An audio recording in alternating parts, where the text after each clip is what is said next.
Hi, my name is Angel. Welcome back to my channel, and welcome to the first of a few videos that I will be putting out, which are Kindle Unlimited recommendations across all the genres. I will get to them eventually. We are starting with sci-fi, and I want to start prefacing these videos by saying, like, I do not support Amazon. I really try not to buy books from there if I can avoid it.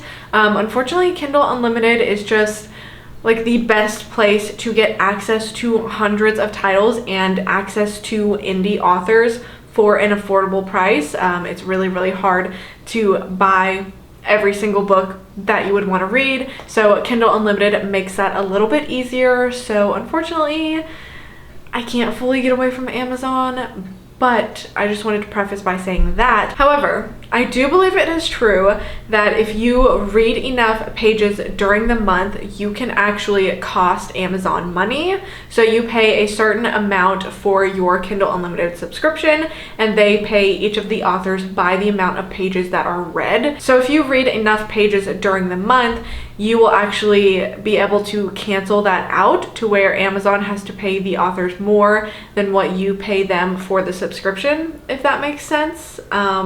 So if you have Kindle Unlimited and you pay for Kindle Unlimited, try to utilize it as much as you can. With that out of the way, if you are looking for some indie sci-fi recommendations for Indie April, that is what we are going to start off this video with. We're going to go through all of the indie sci-fi recommendations, and then I will get into some non-indie books that are available on Kindle Unlimited. So first things first, we have The Limits of My World by Gregory Coles. Kanan and Tay live in a universe with carbon walls, small enough that fully grown humans can run around it in 17 minutes. The earth under their blue-skinned feet is made of silica, and yellow suns glow out of a flat metallic sky. Whatever lies outside their universe is by definition nothing. Just over their heads, in a place that shouldn't exist, lives an alien race. These creatures also call themselves human, but they have bodies without skin and tongues that speak gibberish. Their alien world is full of things Kanan and Tay are incapable of naming without betraying their own humanity. But the more they learn about the history of the human race, the more they wonder if they've ever truly been human, or if they even want to be. It sounds really interesting. I am picking this one up for Indie April, so if you would like to join me in reading that and seeing what my thoughts are at the end of the month towards that one, go ahead and pick it up. Next, we have Cold Eyes by Peter Codron.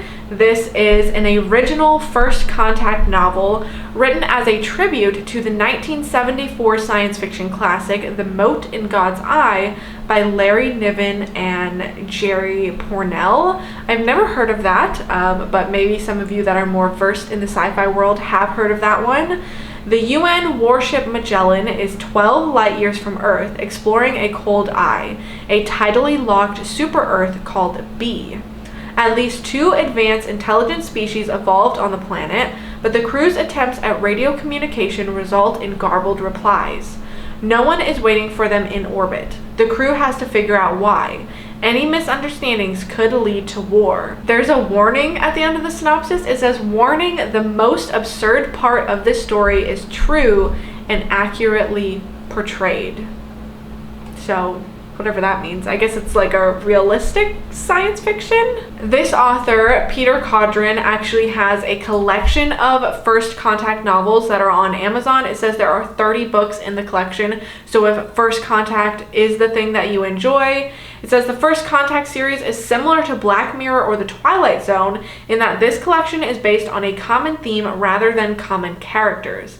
This allows these books to be read in any order. So definitely check out this author if you are into First Contact sci-fi. Next, I don't know how to pronounce this, Tachyon, however it is said, The Weapon by Brandon Q. Morris. Chronoscribe Psy monitors the Tachyon communication system, which transmits data faster than the speed of light. When classified results from an astrobiologist's research are leaked to her, she cannot believe what she reads. The report reveals that intelligent life forms exist on a tropical planet in the Jalise system.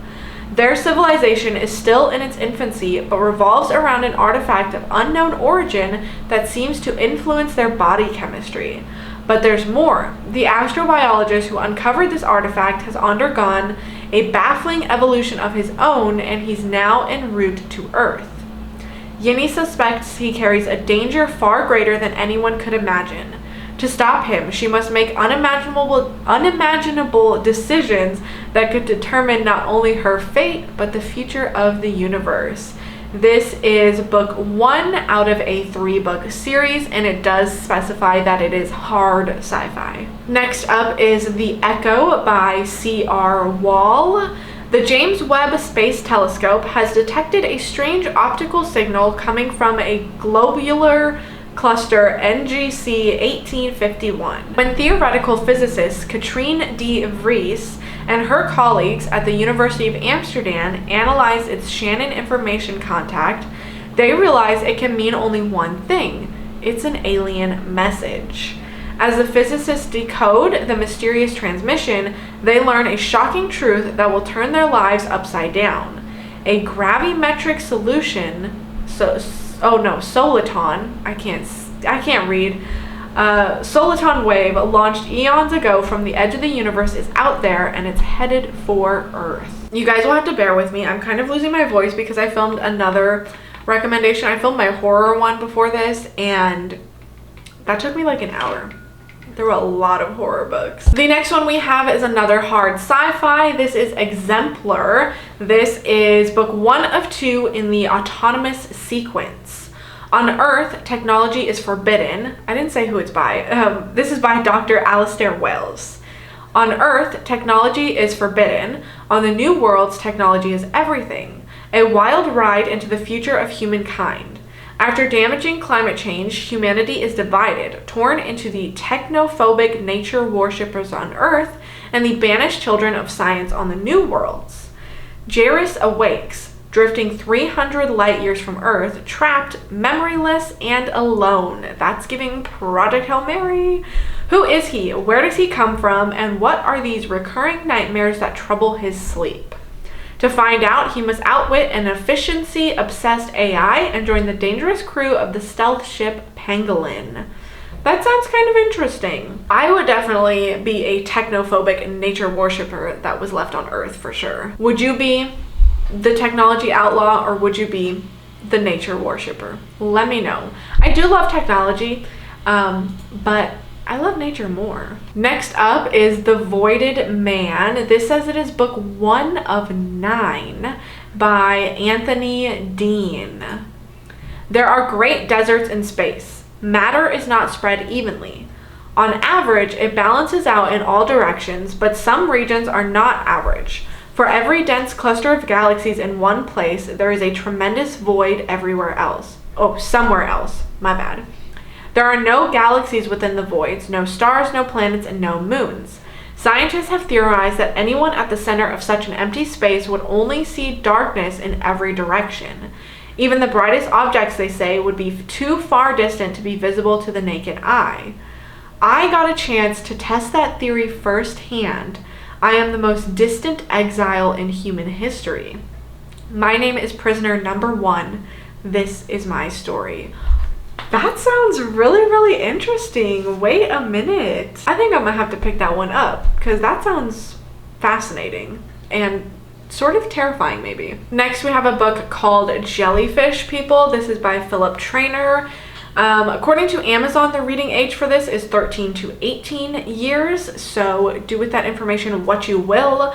During his lifetime, Charlie Zinger managed to amass one of the world's greatest fortunes and gained international renown.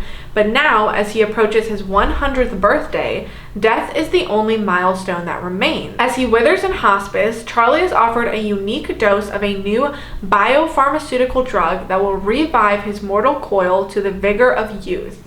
This new drug needs to be synthesized specifically for Charlie using his own DNA and leverages gene editing technologies, quantum computing, and artificial intelligence. The treatment modifies Charlie's DNA to embody genetic aspects of the wondrous sea creature, technical name, also known as the immortal jellyfish, which reverts itself back to a younger age when it reaches what would be the end of its natural life.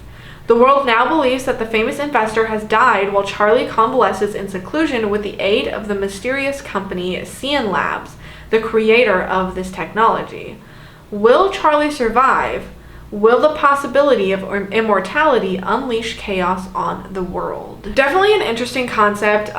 It's kind of throwing me off that it has such a low reading age group, but maybe Amazon is just making stuff up and it doesn't actually know what it's talking about, because that's very likely. Next we have The Meteor by Joshua T. Calvert. From the darkness of space, a global killer asteroid was on a collision course. Will the world's turmoil destroy mankind before it arrives? Astronaut Lee Rifkin's life is about to change. NASA has done the math. The space object named Cassandra 22007 is not behaving as expected. He will lead a team on a cutting-edge ship to get a closer look. But another group wants to get there first. Who is this shadow organization that seems to be one step ahead of them? So it is described as a page-turning science fiction thriller. The next one we have is Razortooth by Steven Kozanowski and Stevie Kopas. I don't know if I pronounced either of those correctly, but I really like the cover for this one. I don't know, just the style of it looks really, really interesting to me. It says, Belladonna Beauregard is an ordinary Georgia peach, worried about nothing in the world more complicated than running around, fishing, and playing in the woods. Then the bombs drop. Instantly, America is reduced to ash. Millions die, and in the aftermath, a cruel vigilante militia seeks to take over the irradiated Giger lands from their base in Belladonna's commandeered home, and Belladonna changes into a mutant, a killer, an assassin, enslaved and forced to kill for the very people who destroyed her home and family. But Belladonna is about to break free, like a butterfly from a blood-stained cocoon, and she's about to become a legendary slasher known as ... Razortooth. So this definitely sounds like it's kind of horror leaning, so it's apocalyptic, sci-fi, horror. I don't know, sounds interesting. Next up, we have The Golden Basement by David Norman Lewis with the illustrator Noah Zoltan Sofian. There is something strange about the tall, masked men pushing souvenir carts at the 1990 Seattle Goodwill Games. Up on the surface, it's a nice summer day, but beneath the city, it is hot, dark, and scary in the underground tunnels. Former ride engineer Jesse July wouldn't be down there at all if he wasn't looking for the ultimate ride, the spaceship to finally get him off the planet. Jesse's son Evan doesn't share his father's outer space obsession, and to Jesse's great frustration, his son is the only one who knows how to work most of the broken alien machinery down in the caves. Instead of getting into outer space, Evan just wants to get to the Space Needle. If Evan is successful, it is a great summer to enjoy. The Cold War is winding down and the Human Genome Project is just starting.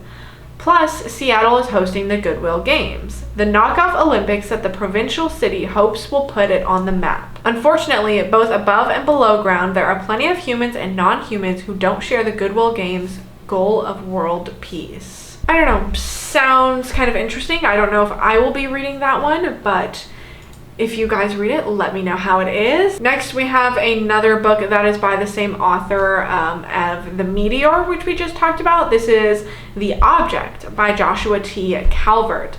Deep space holds secrets, and one astronomer for NASA has found a big one, but it's not what she thinks. Dr. Melody Adams, a physicist at the Gemini North Observatory, was studying Pluto in the telescope data, and it struck her as odd. The numbers didn't make sense. Could there be an extraterrestrial object in our solar system? She followed protocol.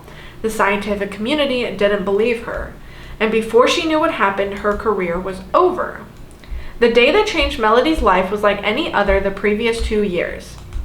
She'd found she had a gift for writing, and her career as an author had almost healed the pain of losing her job. When the Secret Service rang her bell, everything changed.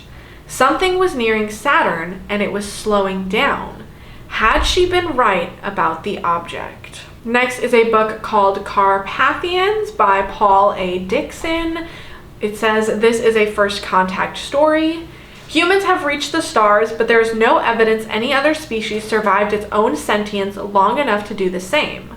Until now, when the Magellanix Deep Space Scout Accipiter, oh my gosh, all these words that I can't pronounce, discovers the artifact, a million-year-old alien construct resting in a dormant volcano on a faraway world. Now Transgalactic has sent the Carpathia to steal it. 2 ships, 2 rival corporations, and a race only one of them can win. But the stakes are greater than they seem. The artifact is more than just a technological marvel. It holds the key to humanity's survival and perhaps an understanding of our place in the universe at last. The next book we have is Harbinger. This is described as an alien invasion first contact techno thriller. In 2017, a mysterious interstellar object transited the solar system bound for deep space. By the time it was noticed, it had already passed Earth. It was soon forgotten, dismissed as a comet or planetary fragment. Earth scientists turned to more pressing matters. But it was no mere rock. An alien spaceship looking for habitable planets, it sent a machine probe to Earth containing a sentient quantum computer. After crash landing in South America, the probe was found by tech billionaire Christian Becker, who used its computational power to give himself groundbreaking technology and unlimited wealth, until something goes wrong. Then we have Falling Dark by Tom Lloyd. I really like this cover as well. I don't know, something about like the colors against like the blackness and just like space. It just looks so pretty to me. It's the find of a lifetime, an ancient alien spaceship hanging in a forgotten corner of space. For Song, this could change everything. She's got as many problems with her finances as she does in her marriage. But maybe at last her passion for wreck diving will pay off. One piece of unknown tech could set her whole crew up for life. The ship conforms to nothing in their records and dwarfs the largest human vessels. Battle-scarred and old before humanity ever reached the stars, it's a mausoleum of an unknown, long-dead species. And it's just winked at her. What does that mean? This one sounds pretty interesting. It's relatively short as well, only 180 pages, so that might be something that I pick up one day. Next is a book called Seed. It is described as a hard science fiction novel about survival, colonization, and leadership growth. This is by Matthew G. Dick. I really love this cover as well. I love the art style and the like bright green on top of the like black and gray background.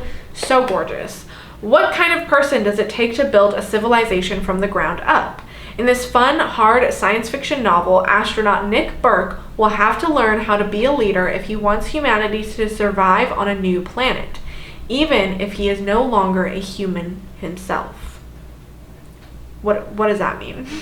What does that mean? Once again, this is a short one, 189 pages. That makes it look a little bit more appealing to me. Next is a book called AS1 by Trevor Lewis.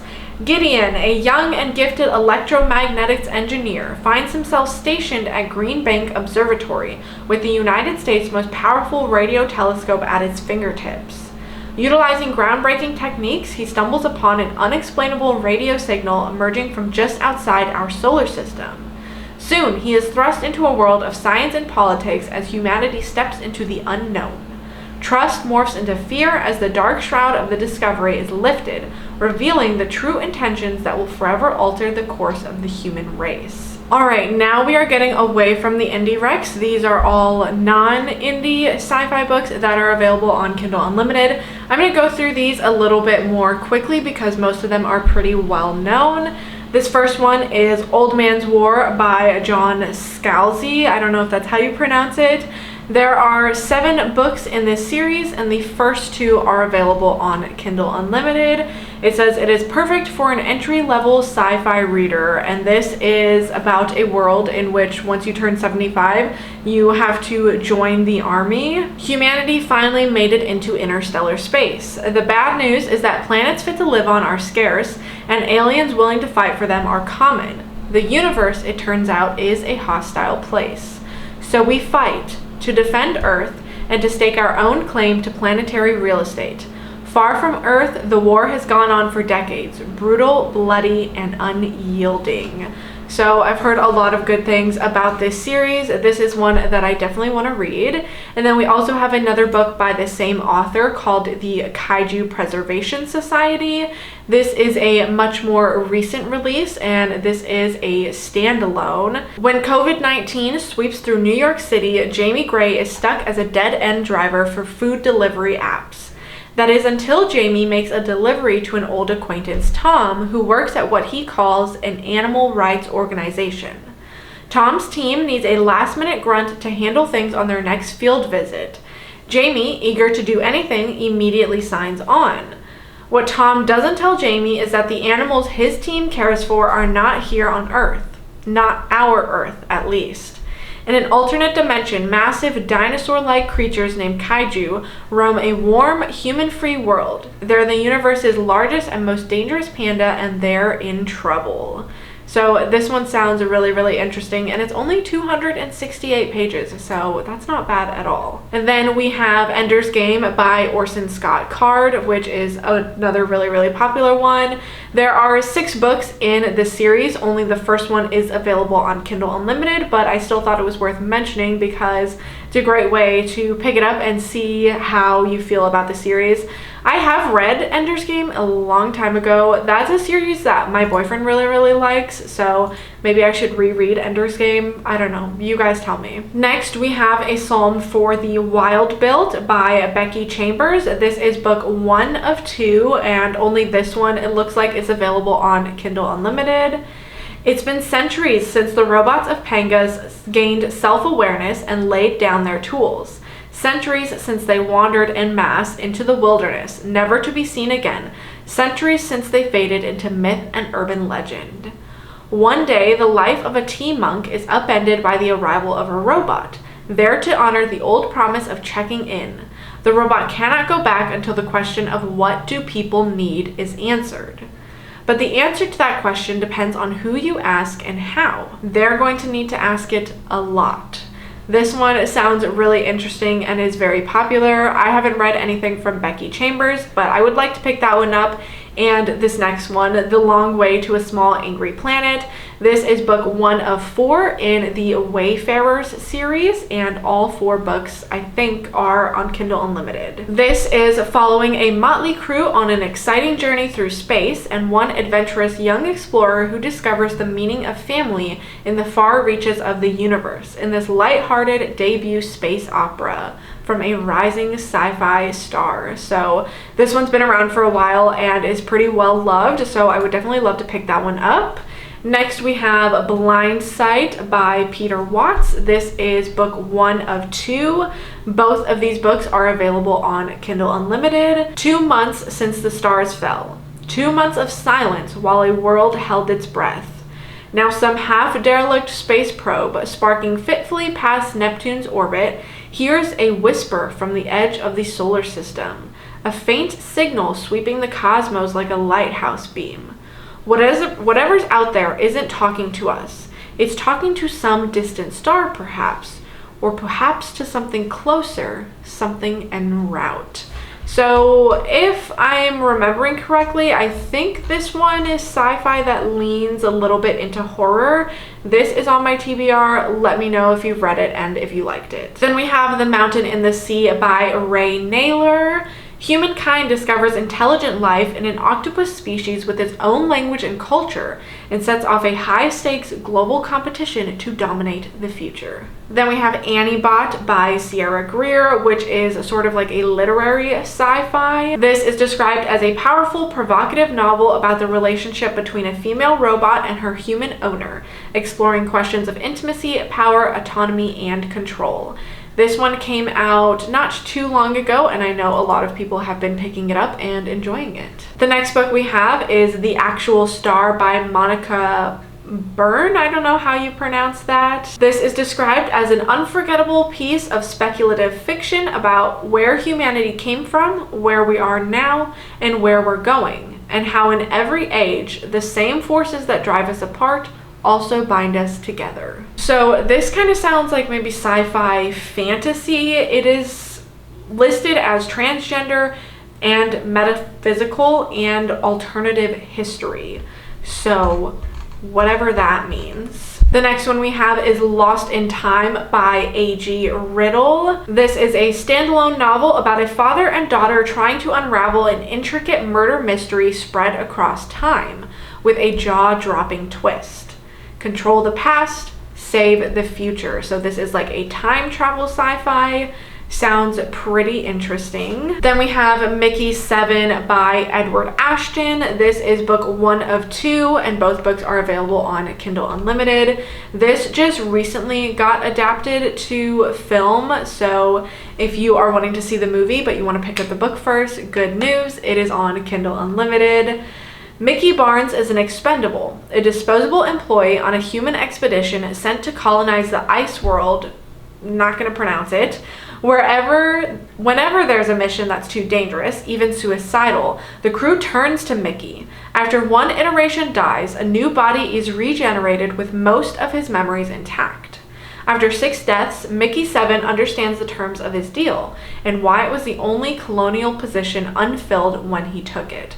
So this one sounds really, really interesting. I've read a different book by this author, but I would like to pick that one up as well. Next, we have Shards of Earth by Adrian Tchaikovsky. This is book 1 of 3 in the Final Architecture trilogy.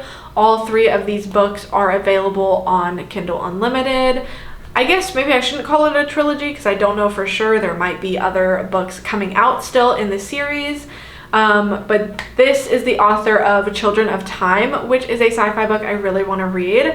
This one is a space opera about humanity on the brink of extinction and how one man's discovery will save or destroy us all. I really must apologize, guys, if I'm having a lot of trouble speaking, if like some of my words are not coming out correctly. Like I said, I've been filming for probably like 2 hours now and talking for like 2 hours, and after a while I just forget how to talk. Okay, I googled how to say this author's name, so if I mispronounce it, blame Google. This is the 3 Body Problem by Saoirse Liu. I think that's how you say it, with Ken Liu as the translator. This one just got adapted recently to a movie on Netflix as well. This is part of a 4-book series, and all 4 are available on Kindle Unlimited. Set against the backdrop of China's Cultural Revolution, a secret military project sends signals into space to establish contact with aliens. An alien civilization on the brink of destruction captures the signal and plans to invade Earth. Meanwhile, on Earth, different camps start forming, planning to either welcome the superior beings and help them take over a world seen as corrupt, or to fight against the invasion. The result is a science fiction masterpiece of enormous scope and vision. The next one we have is Earth Abides by George R. Stewart. It says that this is soon to be a series on MGM Plus. Described as one of the most influential science fiction novels of all time. I have never heard of this, so I don't know if that's a bad reflection on me.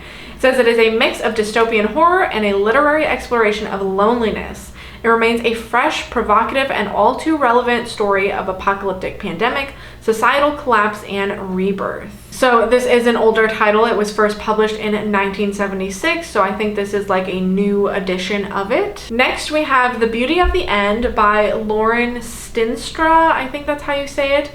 This is a speculative fiction. 2 sisters navigate the complex moral terrain of reproductive ethics, individual freedoms, and society's duty to a future facing imminent extinction. So this is classified as dystopian science fiction. It sounds like it's going to be more literary as well. Next, we have a trilogy by Jeff Vandermeer. This is the Ambergris trilogy, and the first book is called City of Saints and Madmen. In Ambergris, a would-be suitor discovers that a sunlit street can become a killing ground in the blink of an eye.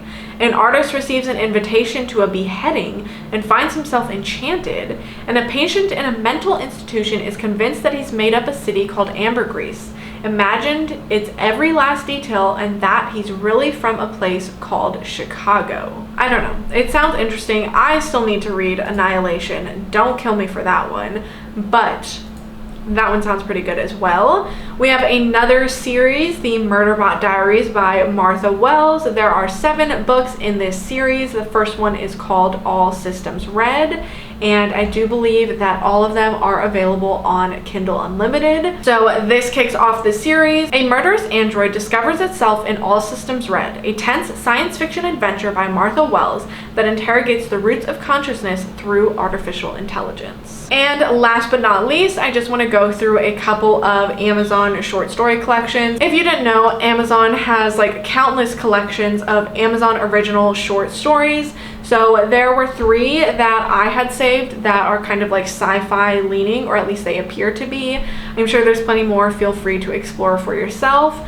The first one is called The Far Reaches. Look outward beyond the stars with 6 stories from best-selling visionary authors. So we have James S.A. Corey, Veronica Roth, Rebecca Roanhorse, Anne Leckie, Nnedi Okorafor, and John Scalzi in this collection. The next collection is called Forward. Take a leap. For some, it's the end of the world. For others, it's just the beginning. So we have authors Veronica Roth, Blake Crouch, N.K. Jemisin, Amor Towles, Paul Tremblay, and Andy Weir in this collection. And then the third one that I wanted to highlight is called Black Stars. The sky is not the limit. From an alley in New York to an interstellar wormhole, the path to the future looks different for everyone. These cosmic short stories from some of today's most influential Black authors reveal a universe of possibilities. So some of the authors we have in here is Nnedi Okorafor, Nisi Shawl, C.T. Rizzi, Nalo Hopkinson, Victor Laval, Shimamanda Ngozi Adichie. I'm so sorry if I mispronounced any of those names, but this sounds like a really interesting collection as well. So with all of that being said, those are all of the Kindle Unlimited recommendations that I have for you guys as far as sci-fi goes. Let me know if you've read any of these books, if you enjoyed them, and if you have any other sci-fi recommendations on Kindle Unlimited, leave those down below for everybody to read. Thank you so much for watching, and hopefully I will see you guys next time.